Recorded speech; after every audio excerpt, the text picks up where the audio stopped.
The other woman. Her side of the story. Rain streaked the windows of the coffee shop on Pike Street, blurring the world outside into a watercolor of gray and green. I sat at a corner table, my laptop open, sketching a logo for a client who'd been vague about what they wanted. The hum of conversation and the hiss of the espresso machine filled the air, a comforting rhythm to my restless thoughts. I was 32, single, and tired of the dating apps that promised connection but delivered disappointment. Maybe that's why when he walked in I noticed him immediately. He was tall, with dark hair slightly tousled from the rain, and wore a navy coat that looked expensive but not ostentatious. He ordered a black coffee, his voice low and warm, and when he turned our eyes met. It wasn't a movie star moment. No slow motion or swelling music, but it was something. A spark, sharp and undeniable, like striking a match in the dark. "Mind if I share your table?" he asked, gesturing to the crowded shop. "It's a bit of a zoo in here." I nodded, closing my laptop to make room. "Go for it. I'm just pretending to work anyway." He laughed, a sound that felt like it could unravel my defenses. His name was Daniel, he said, and he was in town for a conference. He worked in architecture, designing sustainable buildings, and had a way of talking about his work that made it sound like poetry. We talked for an hour about art, travel, the way Seattle's fog felt like a secret you could keep. He was older, maybe late 30s, with a quiet confidence that made me feel seen in a way I hadn't in years. There were hints, though, small ones I didn't catch until later. He didn't wear a ring, but his left hand had a faint tan line where one might have been.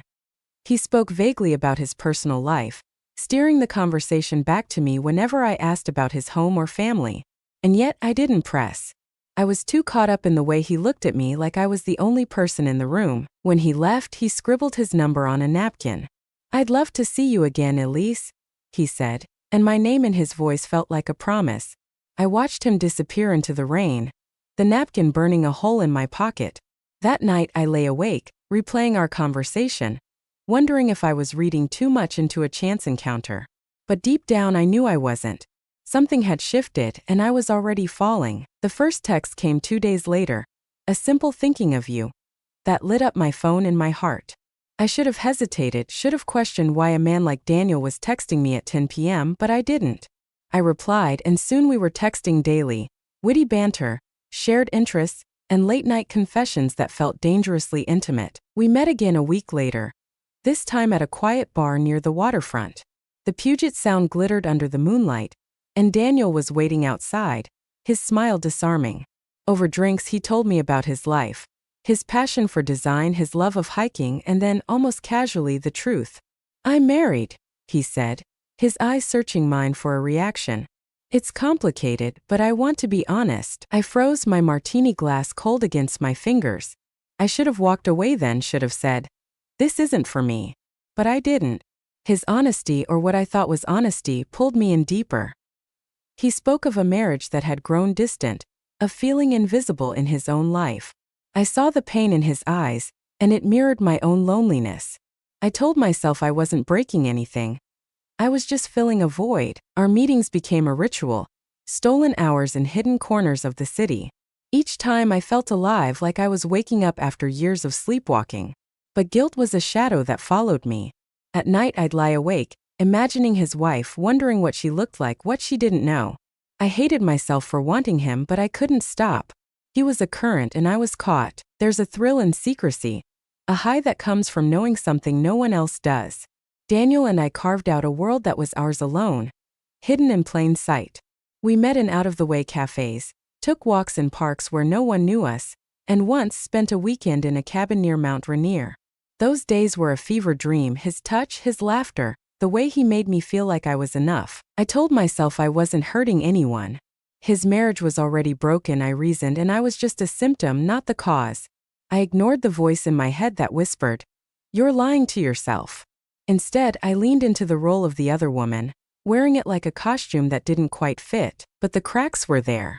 I'd catch myself checking my phone obsessively, waiting for his texts. I'd flinch when he mentioned his wife, even in passing.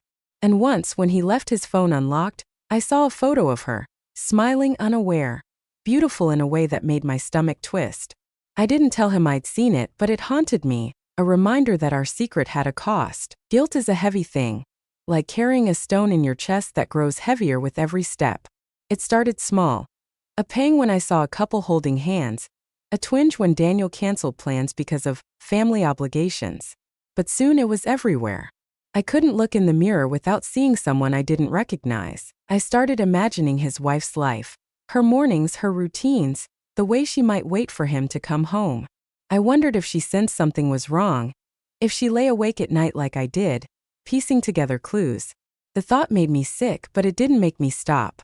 I was addicted to Daniel, to the way he made me feel, even as I hated myself for it. I tried to talk to him about it once, in a quiet moment after dinner. "Do you ever feel guilty?" I asked, my voice barely a whisper. He looked away, his jaw tight. "It's not about guilt," he said. "It's about living." But his words felt hollow, and I realized I was alone in my remorse. That night I cried myself to sleep, wondering who I'd become. I never expected to meet her. I'd built her up in my mind as a faceless enemy, someone I could push to the edges of my conscience. But there she was, standing outside my apartment building, her face pale and her eyes sharp with pain. "Elise, right?" she said, her voice steady but laced with something that cut deeper than anger. I nodded, my throat dry. She didn't yell or cry. She just looked at me like she was trying to understand how I could exist. "I know about you and Daniel," she said. "I've known for months." I wanted to disappear, to sink into the pavement and never resurface. I mumbled an apology, but it felt pathetic, inadequate. She didn't want my sorry. She wanted answers. "Why?" she asked. "Why him? Why us?" I didn't have an answer, not one that made sense. I stammered something about loneliness, about not meaning to hurt anyone, but her expression didn't change. "You did hurt someone," she said. "You hurt me. And you hurt him too, even if he doesn't see it yet." She left me there, trembling in the cold, her words echoing in my head. For the first time I saw the affair not as a love story, but as a wreck I'd helped create. I couldn't keep living in the shadow of my own choices. After the confrontation, I knew I had to end it, no matter how much it hurt. I asked Daniel to meet me at a park near the Sound, a place we'd walked together before. He arrived looking tired, his usual charm dimmed. "I can't do this anymore," I said, my voice shaking but firm. "It's not just about her. It's about me, about who I'm becoming." He tried to argue, to pull me back with promises and apologies, but I saw him clearly for the first time. Not as the man I loved, but as someone who'd let me carry the weight of his choices. "You're not leaving her," I said. "And I'm not waiting for you to figure it out." Walking away was like tearing a piece of myself out, but with every step, I felt lighter. I was choosing myself, maybe for the first time in years. The pain was raw, but it was mine, and I could live with that. Months have passed since I walked away, and the ache has dulled, though it hasn't disappeared. I've started painting again, something I hadn't done since college, filling canvases with colors that feel like pieces of myself. I've also started therapy, unpacking the loneliness that led me to Daniel and the choices I made in his shadow. I don't hate him, not anymore. I see him as a man caught in his own struggles, just as I was caught in mine. I don't know if he's still with his wife, and I don't want to know.